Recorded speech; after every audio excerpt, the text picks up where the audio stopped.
Hello everybody and welcome to another episode of Skyrim Stories.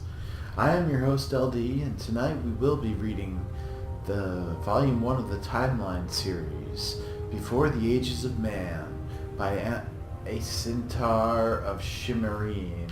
Oh boy. Before man came to rule Tamriel, and before the chronicles of the historians recorded the affairs of the rulers of Tamriel, the events of our world are known only through myths and legends, and through the divinely inspired teachings of the nine divines. For convenience, historians divide the distant ages of prehistory into two broad periods of time, the Dawn Era and the Merithic Era. The Dawn Era is that period before the beginning of mortal time, where the feats of the gods take place. The Dawn Era ends with the exodus of the gods and magic from the world at the founding of the Adamantine Tower. The term Merithic comes from the Nordic, literally, era of the elves. The Merithic Era is his prehistoric time after the exodus of the gods and magic from the world at the founding of the Adamantine Tower and before the arrival of Isgamar, the Nord, in Tamriel. The following are the most notable events of the Dawn Era, presented roughly in sequence as it must be understood by creatures of our time such as ourselves. The cosmos formed from the Erebus, chaos or totality, by Anu and Datamai. Akatosh, Oriel, formed and time began. The gods, et Ada, formed. Lorcan convinced, or tricked, the gods into creating the mortal plane, Nirn. The mortal plane was at this point highly magical and dangerous. As the gods walked, the physical makeup of the mortal plane and even the timeless continuity of existence itself became unstable. When Magic, Magnus, architect of the plans for the mortal world, decided to terminate the project, the gods convened at the Adamantine Tower, Direni Tower, the oldest known structure in Tamriel, and decided what to do. Most left when magic did. Others sacrificed themselves into other forms so that they might stay. The El-Nofi. Lorcan was condemned by the gods to exile in the mortal realms, and his heart was torn out and cast from the tower. Where it landed, a volcano formed. With magic, in the mythic sense, gone, the cosmos stabilized. Elven history, finally linear, began. ME 2500.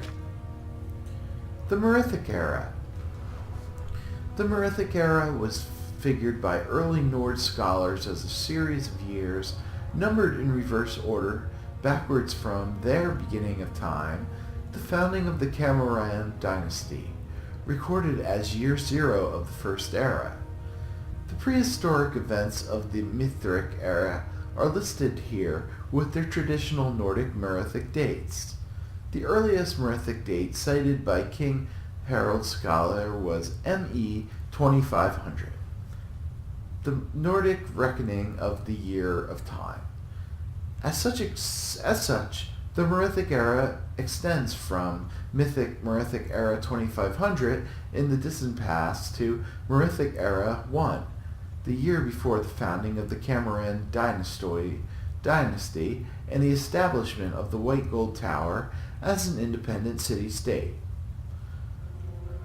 According to King Harold's bards, Merithic Era 2500 was the date of construction of the Adamantine Tower on Balfira Island in High Rock, the oldest known structure on Tamriel. This corresponds roughly to the earliest historical dates given in various unpublished Elvish chronicles. During the early Merithic Era, the aboriginal beast peoples of Tamriel, the ancestors of the Khajiit, Argonian, Orcish, and other beast folk, lived in pre-literate communities throughout Tamriel. In the Middle Merithic Era, the Aldmeri, immortals of elven origin, refugees left their doomed and now lost continent of Aldmeris, also known as Old El Nofi, and settled in southwestern Tamriel. The first colonies were distributed at wide intervals as islands along the entire coast of Tamriel. Later, inland settlements were founded primarily in fertile lowlands in southwest and central Tamriel. Whenever the beast folk encountered the elves, the sophisticated, literate, technologically advanced Aldmeri cultures displaced the primitive beast folk into the jungles, marshes, mountains, and wastelands. The Adamantian Tower was rediscovered and captured by the Durini, a prominent and powerful Aldmeri clan. The Crystal Tower was built on Somerset Isle and later White Gold Tower in Cyrodiil. During the Middle Merethic era, Aldmeri explorers mapped the coast of Vardenfell, building the first era high elven wizard towers at Ald Redania, Balfell, Tel Arun, and Tel Mora in Morrowind. It was also during this period that Eilid wild elven settlements flourished in the jungles surrounding White Gold Tower, present-day Cyrodiil. White elves, also known as the Heartland High Elves, preserved the Dawn-era magic and language of the Eloni. Ostensibly a tribute land to the High King of Alinor, the Heartland's long line of communication from the Somerset Isles, sovereignty effectively isolated Cyrodiil from the High Kings of its Crystal Tower. The late Middle Merethic era is the period of the High Velothi culture.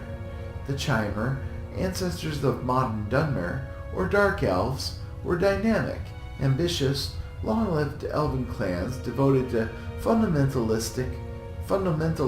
ancestor worship. The Chimer clans followed the prophet Veloth out of the ancestral elven homelands in the southwest to settle in the lands now known as Morrowind.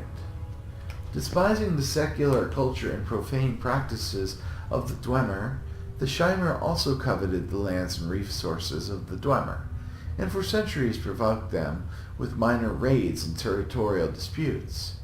The Dwemer, dwarves, free-thinking, reclusive elven clans devoted to the secrets of science, engineering, and alchemy, established underground cities and communities in the mountain ranges. Later the Velothi Mountains, separating modern Skyrim and Morrowind. The late Merethic era marks the precipitous decline of Velothi culture. Some Velothi settled in villages near declining and abandoned ancient Velothi towers. During this period, Velothi high culture disappeared on Vardenfell Island. The earliest Dwemer freehold colonies date from this period. Degenerate Velothi evolved into tribal cultures, which in time evolved into the modern great houses of Morrowind, or persisted as the barbarian Ashlander tribes. The only surviving traces of this tribal culture are scattered Velothi towers and Ashlander nomads on Vardenfell Island. The original First Era High Elven wizard towers along the coast of Tamriel were also abandoned about this time.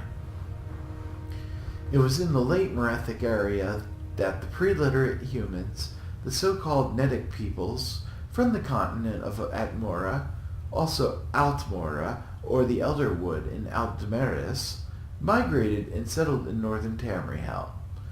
The Nord culture hero Ysgramor, leader of a great colonizing fleet to Tamriel, is credited with developing a runic transcription of Nord speech based on Elvish principles, and so Ysgramor is considered the first human historian.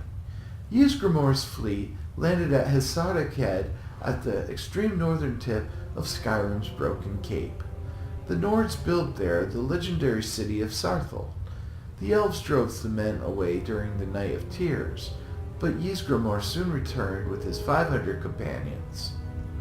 Also, during the late Merethic era, the legendary immortal hero, warrior, sorcerer, and king, variously known as Pelennial, Whitestroke, Harold Harried Breeks, Viesmir, Hans the Fox, etc., wandered Tamriel, gathering armies, conquering lands, ruling, then abandoning his kingdoms to wander again. Thank you for listening to this episode of Skyrim Stories.